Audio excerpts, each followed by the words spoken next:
Halo semuanya, selamat datang lagi di Hima Forecast episode kelima dengan judul Level Up Lounge, diskusi santai tentang video games. Nah, sebelumnya perkenalkan, nama aku Ferencia Afril, biasa dipanggil Ferin. Di sini aku akan memandu acara dari podcast kali ini. Nah, kali ini kita bakal ngobrolin tentang tema yang udah kita tunggu-tunggu, terutama buat cowok-cowok nih pasti suka banget nih sama topik kali ini, yaitu tentang video games. Nah, untuk tema yang tentunya sangat spesial, kita kedatangan tamu yang sangat-sangat spesial juga, yaitu kakak-kakak di sini yang udah cakep-cakep banget nih, udah rapi-rapi banget untuk acara hari ini. Mungkin bisa dimulai perkenalannya, kakak-kakak. Halo guys, saya Melvin dari Informatika Angkatan 22. Halo guys, nama saya Marshall Putagania, biasa dipanggil Marshall dari Angkatan 23. Oh, berarti selisihnya 1 tahun ini ya. Yang satunya maba, satunya semester 3. Semester 3 gimana nih, Kak? Berat ya, karena banyak praktikum. Oh, untuk yang maba masih santai aja nih Terlalu kayaknya. santai. Oh, terlalu santai. Oh, oke. Nah, jadi di podcast kali ini kita akan membahas beberapa konten mengenai games-games ya tentunya. Nah, sebelumnya aku mau tanya nih ke kakak-kakak, mungkin buat awalan dari podcast kali ini, gimana awalnya kakak-kakak bisa kenal sama video games? Kalau dari aku dikenalin sama papa sih. Kayak dari kecil emang udah dibeliin PS1, terus nanti PS2, terus main bola, main PES. Kalau tahu PES, kan dulu terkenal banget tuh kalau main PS2, main PES. Dilawanin sama bapak, kalau kalah apalah, dihukum lah, gitu-gitu aja sebenarnya. Nah, kalau aku dulu pas kecil sih diajak teman ke warnet, habis itu banyak main game kayak misalnya Point Blank, Losaga, dan Dragon Nest dan banyak lagi. Ya dari warnet itu aja sih sebenarnya. Nggak ada yang kenalin, cuma diajak teman doang. Berarti emang udah dari kecil ini suka main games ya? Iya. Emang jadi hobi atau refreshing atau gimana ini? Lebih ke emang nggak ada kerjaan sih. Oh. Saya juga nggak ada kerjaan. Jadi pengisi waktu luang gitu sebenarnya. Oh. Berarti main gamesnya udah lama banget hitungannya. Ya, Sudah lama. dari sebelum TK saya. Sebelum TK. Ya, Waduh, dari playgroup udah main games. ya. Video games berarti. Lebih ke PS1. Oh, Bukan video PS1. game. Soalnya kan dulu belum yang ada kayak online gitu kan. Mm-mm. Dulu kalau nggak yang kayak PS1 yang pegang pistol yang nembak bebek. Iya. Kalau tahu. Nah, Wow. itu tuh yang Oke. Games yang menjadi favorit kakak kira-kira apa? Mulai dari PS1-nya dulu nih, gamesnya apa? kalau PS1 yang pasti tembak bebek Oh, tuh. Ya. Kalau yang PS2 Crash Bandicoot kalau tahu. Yang ada ada rubah pakai topeng yang lawan topeng itu. Kalau untuk sekarang tuh tetap Valorant karena karena memang kemarin juga menang kan. Wih, keren banget. Menang apa nih, Kak? Bisa di-sharingin mungkin. Kemarin tuh menang HP Victus Campus Clutch Waduh. yang diselenggarai sama Victus. Terus per regional nanti per nasionalnya nanti di bulan Agustus tahun 2004. Tahun depan. Mainnya berkelompok gitu ya? Berarti ada kayak timnya sendiri? Iya, ada timnya sendiri. Jadi setiap regional ambil satu. Dan Kebetulan kemarin- lolos sampai ya, nasional berarti. ya. Wah, puji Tuhan, keren banget. Untuk Kak Marsha? Kalau pas dulu kecil sih favorit gamenya Losaga. Kalau sekarang sama kayak Kak Melvin, Valorant. Karena walaupun kami nggak satu tim ya, tapi aku kayak adik tingkatnya dia lah. Dia masih ngajarin ke aku. Waduh, sepuh nih Iya, ceritanya untuk sepuh. Kak Melvin ya. Aduh, Iya. sepuh Valorant. Iya. Nah, ngomong-ngomong soal video games ini kan biasanya ada kan orang-orang yang masuk informatika dengan tujuan pengen banget buat bikin games atau tertarik sama games makanya masuk ke informatika gitu. Untuk kakak-kakak sendiri kenapa sih awalnya mau masuk ke informatika? Kalau di aku emang awalnya informatika bukan pilihan pertama. Karena kepaksa aja emang kayak dipepet sama waktu mau pilih informatika karena teman aku juga ada yang masuk informatika diajakkan gitu kan. Awalnya tuh pengen masuk sastra Mandarin, cuman kayak beasiswanya nggak lolos terus banyak tes yang nggak lolos, makanya terpaksa masuk informatika. Itu juga daftar di sini juga karena kayak Hamin 1 minggu atau Hamin berapa lah yang penting baru masuk. Habis itu ya gitu masuk ke informatika. Berarti modal nekat gitu ya katanya. Ya intinya cuman kayak memang pilihan kedua informatika, cuman pilihan pertama karena sastra Mandarin kan emang karena suka gitu. Memang suka Mandarin. Ya. Berarti sekarang bisa nih fasih Mandarinnya. Fasih banget. Waduh, bisa dicoba mungkin sepatah dua patah kata. Bisa sih, aku perkenalan diri aja. Ya, oke. 大家好，我叫钟成峰，我来自新加里曼丹。Wah, Ya itu aja. keren Itu banget. Aku malah nggak bisa apa-apa loh soal Mandarin. Oke, untuk apa sih? Kalau aku sih masuk informatika juga sama, pilihan kedua. Mm-mm. Aku soalnya dulu kan udah keterima di beasiswa perfilman di UMN. Habis itu aku setelah lihat-lihat dan tanya kalau semester tinggi itu nanti butuh ada namanya color grading. Nah itu aku kan buta warna. Jadi aku kayak wah aku catat mata nih. Aku nggak bisa ngelanjutin juga nanti kalau kesusahan juga. Jadi ya ke Atma ini. Kayak gitu. Hmm, menurut kakak semua, kira-kira games ini membantu nggak di perkuliahan untuk so far ini? kalau bagi aku nggak terlalu sih, itu lebih ke ngisi waktu luang. Cuman ada exceptionnya itu, jadi kamu harus kayak bisa ngebatasin, kamu kayak kalau ada tugas harus kerjain tugas dulu. Hmm. Ya gitu aja sih, lebih soalnya kebanyakan pasti banyak gamer yang di luar sana yang nggak aku mention deh. Pasti lebih banyak main game, contohnya Mobile Legend atau PUBG gitu, daripada ngerjain tugasnya terus nanti kejar kejar deadline-nya itu minta sama teman. Wah, untuk kakak sendiri nggak kayak gitu ya tentunya ya? Untungnya Jadi sumber dari tugas-tugas gitu nggak oh biasa ya enggak oleh teman-teman? Oh enggak enggak, oh enggak bagi paling berarti ya refreshing aja gitu ya? ya Untuk Kak Masya? Kalau aku sih kalau benefit untuk kuliah ya untuk pelajaran ya nggak ada sih. Hmm. Karena kalau ngegame itu kan cuma untuk ngisi waktu luang dan juga untuk senang-senang doang ya. Kalau emang kadang-kadang juga mengganggu waktunya kalau udah kayak kecanduan banget itu loh. Kayak lagi pengen nge-push dari rank apa sampai rank apa itu kan jadi dedication-nya kan maksimal kan. Nah, itu jadi tugas-tugas kadang-kadang lupa. Jadi kalau tips-tips untuk gamer-gamer di luar sana sih kalau ada deadline yang harus dikejar sih harus mentingin deadline dulu, jangan game dulu. Betul-betul relate banget ya. Iya. Karena aku sendiri juga pernah tuh main game sampai kayak kecanduan sebenarnya, sampai lupa waktu, lupa tidur gitu. Iya. Oke, nah ada beberapa orang juga yang mikir kalau main games itu sebenarnya buang-buang waktu. Nah, menurut kakak sendiri tuh main games itu buang-buang waktu nggak? Kalau untuk aku nggak, tergantung emang bukan gimana enggak ya, cuman kayak tergantung dari personalnya gimana ya. Kalau kayak personalnya masih ya yang sebelumnya aku bilang bisa membagi waktu, itu bagus. Mm-mm. Soalnya kan kalau buang-buang waktu kan emang cuman kerjanya cuman main tok main game, jadi nggak bisa ngebandingin prestasinya sama main gamenya. Tapi kalau kamu bisa kayak eh, ngejalanin kuliahmu secara lancar terus kamu bisa main game yang itu, ya itu nggak buang-buang waktu. Kalau contohnya kayak aku masih bisa masih bisa ngestabilin kuliah aku, terus nilai-nilai aku masih oke, terus aku main game juga. Jadi itu aku nggak accept sih kalau tentang statement itu. Oke, berarti emang udah ada jadwal khususnya mungkin ya untuk profesional gamer seperti kakak gini. Nggak ada jadwal khusus sih, lebih ke lihat deadline-nya kapan, kerjanya kapan, kosongnya kapan. Itu Waktu aja. kosongnya itu untuk main games biasanya. Berarti. Mostly ya. Oke. Untuk Kak Marsha? Kalau aku sih yang penting kalau kita game itu kita bisa mengutipkan itu tidak buang-buang waktu, itu menurut aku kalau kita ngegame itu ada benefitnya. Misalnya contohnya Kak Melvin ini ya, kan ada prestasinya. Nah, saya belum, saya cuma menang turnamen internal doang. Gara-gara dia nggak ikut.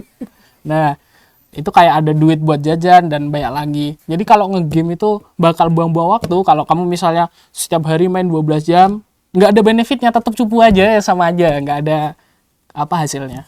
Menurut saya gitu sih. Oke, untuk moral Moral value dari games ini pernah nggak sih kakak ngerasain gitu? Manfaat dari main games gitu.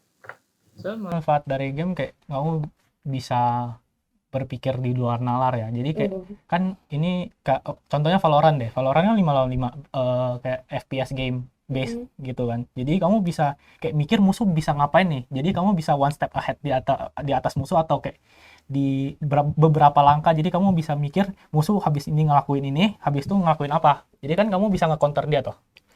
Jadi kayak bisa ningkatin kreativitas buat ke pelajaran PDK, kalau tahu di semester 1 itu kan masih ada kan.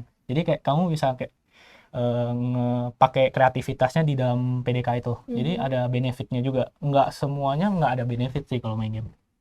benefitnya lebih ke pola pikir jadi lebih Ya, kreatif ya. Ini bener. untuk games Valorant ya. Semuanya sebenarnya. Oh, Kayak RPG juga kamu kayak mikirnya musuhnya lawan gimana kan. Kayak musuhnya bakal nyerang di mana, atau kayak COC nih. COC kan pasti kayak kamu mau nyerang base musuh kan. Jadi kamu simpan di sini nanti turretnya bakal gimana gitu loh. Jadi ada pola pikirnya semua game sebenarnya.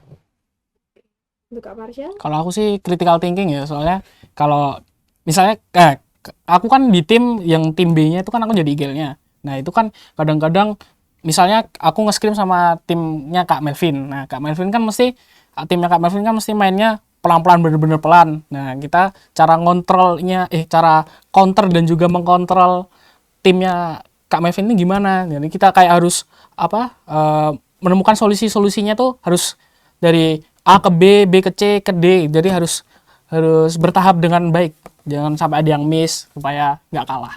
Berarti sebenarnya kayak computational thinking gitu konsepnya. Iya. Benar. Oh, oke. Ada nggak sih hal yang berubah drastis gitu waktu jadi gamer sekaligus jadi mahasiswa informatika? Atau nggak ada perubahan-perubahan baru gitu di hidup? Kalau dari aku nggak. Emang karena aku emang udah bisa ngebagiin waktu kan. Jadi nggak terlalu kayak mepet-mepet banget. Kalau yang berubah-berubah kan pasti yang kayak emang kerjaannya cuman main game, kalau enggak kayak warnet lah apalah, pasti kan itu nggak kebagiin sama deadline kan, jadi nanti dicap sebagai mahasiswa nakal, jadi nggak terlalu lah. Jadi bagi aku nggak ada perubahan apa sih. Selagi bisa mengatur waktu berarti nggak akan membawa dampak negatif gitu ya. Iya benar, selagi kamu kayak pemikirannya kayak ngerjain tugas dulu baru kosong baru ngapa-ngapain aja, itu kayak Berarti tugas harus prioritas utama Benar. gitu. Oke. Waduh, kalau perubahan juga sama kayak Kak Melvin sih, belum ada. Karena kalau bisa membagi waktu ya kenapa nggak nge-game gitu loh. Untuk kakak sendiri pernah nggak ada di titik dimana gila games banget sampai kecanduan, aduh aku harus nge-push rank terus nih, aku harus main terus gitu, rasanya greget banget gitu, pernah nggak ada di titik itu? kalau aku tuh pas libur semester lalu. Itu titik aku paling gila, aku kayaknya 2 hari nggak tidur. Waduh, untuk nge-push rank itu. Ya lebih ke karena kalah, nggak pengen kalah, main lagi kalah lagi, nggak pengen kalah, ya gitu-gitu aja terus ngulang 2 hari, paling berhenti makan makan mandi gitu aja. Untuk cara mengatasinya gimana itu kak, untuk kecanduan seperti itu? Dimarahin dong Oh, dimarahin terus ya, langsung habis itu sadar, udah ya langsung sadar. tapi kayak- masih main games lagi? Ya tapi udah nggak yang kayak 2 hari, Oh. paling kayak dibatasin 2 jam gitu. Untuk Kak Marsha? Kalau aku sih kecanduan ya sama. Kalau udah kalah itu kan pikirannya wah next game menang, next game kalah terus. Nah, kalau udah sampai ranknya turun 10 itu baru stop. Ya berhentinya cuma makan, minum, tidur bentar, habis itu bangun yang game lagi. Kapan itu? Pas liburan kemarin sebelum masuk Oh, kuliah ini. Ya kan liburannya 3 bulan kan? 3 bulan. Jadi hampir setiap hari weekend itu ya aku habisin untuk 3 hari itu full untuk main. Wow, Nggak tidur. nggak tidur, Nggak ngerasa capek, mentalnya aja sih. mentalnya kalah menang Ya. gitu. Nggak kalah menang sih, kalah terus. Terumbangan. Iya. Oke. Tapi itu ada tuntutan nggak sih dari timnya sendiri gitu, misalnya kayak ayo main terus gitu? Kalau aku nggak, soalnya pas itu kan belum terlalu kompetitif lah, masih yang kayak emang rencananya kami off season, jadi kayak emang rehatnya sih, pas libur baru rehat, pas masuk baru main lagi. Soalnya kan itu nggak mungkin setiap orang schedule-nya sama toh.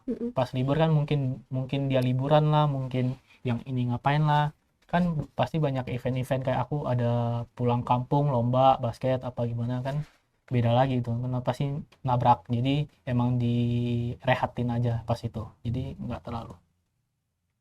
Kalau aku ya sama kayak Kak Melvin. Jadi kalau pas masuk dimaksimalin. Nah, timku kan baru ya. Jadi belum tahu gimana besok liburan pertama kami. Jadi belum tahu.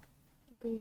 Berarti untuk kakak sendiri kan udah pasti pernah atau mungkin sering ya join ke kompetisi-kompetisi baik internal maupun eksternal. Nah, ada nggak bedanya waktu main biasa sama main waktu lomba? Pressure-nya mungkin, atau mungkin ada jadwal-jadwal latihannya sendiri gitu? Kalau aku ada, soalnya kan aku udah setahun ya berarti ya, udah itu. Sebelumnya tuh pernah itu tapi online, jadi nggak terlalu, pressure-nya nggak terlalu kerasa, paling pressure pas udah mau kalah atau udah mau menang, pressure-nya pasti beda. Tapi kalau untuk jadwal tuh emang kalau udah dekat-dekat turnamen emang dimaksimalin, kayak 1 minggu full latihan, 1 minggu apa 2 minggu sebelum turnamen latihan, terus nanti ada bonding, ketemuan dulu, ngobrol-ngobrol. Terus habis itu yang turnamen kemarin tuh sebenarnya pressure-nya nggak terlalu tinggi, soalnya kan emang udah sering turnamen kan. Paling pressure-nya karena aku nggak terbiasa diliatin serame itu kemarin. Itu kan soalnya kemarin kan kita home ground kan jadinya kan. Jadi hampir kebanyakan anak Hatmah, terus ada teman-temanku juga. Jadi kayak terlalu rame, pressure-nya bukan pressure karena ke musuh, tapi pressure-nya dari teman diliatin banyak orang. Oh, berarti pressure-nya tuh ekspektasi mereka buat Iya, berharap kita ekspektasi. menang ya? Benar. Oh, oke. Nah, kalau aku sih pressure-nya selalu ada karena experience-ku kan belum sekenceng Kak Melvin ya. Tapi kalau jadwal latihan sih untuk tim kami hampir setiap hari sih.